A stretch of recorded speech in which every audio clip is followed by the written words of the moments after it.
During time past, could Gentiles be saved outside of becoming a Jew or being circumcised? Could they be saved outside of that by faith in some way, but not receive all the benefits, inheritance, etc. of Israel? Or were they simply without hope, a dog not worthy of scraps from the master's table? And so I'm going to summarize that question in this way. In time past, can a Gentile obtain a right standing with God simply by blessing Israel while remaining a Gentile? So get with me, Genesis 12, verse 3. Genesis chapter 12 and verse 3. Genesis chapter 12 and verse 3. And I will bless them that bless thee, and curse him that curseth thee, and in thee shall all families of the earth be blessed. Now, Genesis 12 teaches that a Gentile can obtain blessing by blessing Israel. Look with me at Ephesians 2, verse 11. Ephesians 2, verse 11. Now, Ephesians 2 is written by Paul, but as you'll see in this particular verse and the verse following, although it is written by Paul during the dispensation of grace, it is describing how things worked before the dispensation of grace. So Ephesians 2, verse 11, and I'm just going to put the chart up real quick. Ephesians chapter 2, verse 11.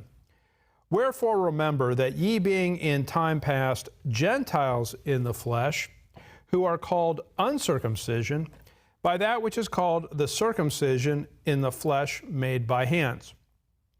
So verse 11 specifically says in time past, and it's making the distinction between Gentiles who are called uncircumcision and then Israel, which is called circumcision. Now notice verse 12, that at that time ye were without Christ, being aliens from the commonwealth of Israel, and strangers from the covenants of promise, having no hope, and without God in the world. What Ephesians 2 does is it describes Gentiles in time past as having no hope. And the reason why it says that is that they're aliens from the commonwealth of Israel and strangers from the covenants of promise. So think of it this way.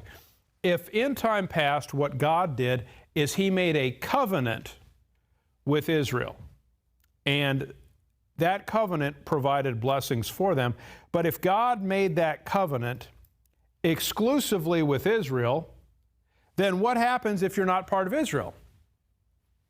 You don't have any ability to benefit from that covenant, right? It says aliens from the commonwealth of Israel. In other words, they weren't part of Israel, and therefore, what were they? They were strangers from the covenants of promise. There was no promise given unto them. Look with me then at Esther 8, verse 17.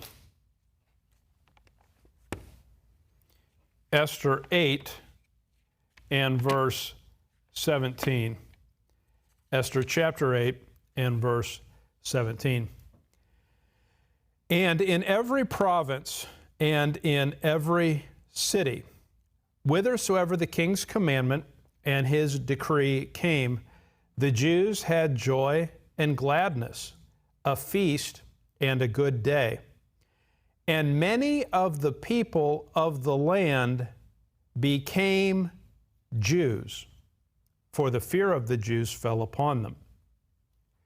What Esther 8:17 is describing is that when the events of Esther took place, they were so miraculous, they were so profound, that the people of the land, in other words, the Gentiles in the lands where Israel was, they noticed it. It says the fear of the Jews fell upon them, and what did they do as a result, many of them? Well, it says they became Jews. Now, one of the things that tells you is that the ability to become a Jew is not limited by lineage, because there were people of the land, they were obviously Gentiles, But what did they do? They became Jews. So the way that I'll address this question is simply this. If you're living in time past, the safest, the most secure thing to do if you were a Gentile is to become a Jew, because that way you move from being an alien from the Commonwealth of Israel to part of the Commonwealth of Israel.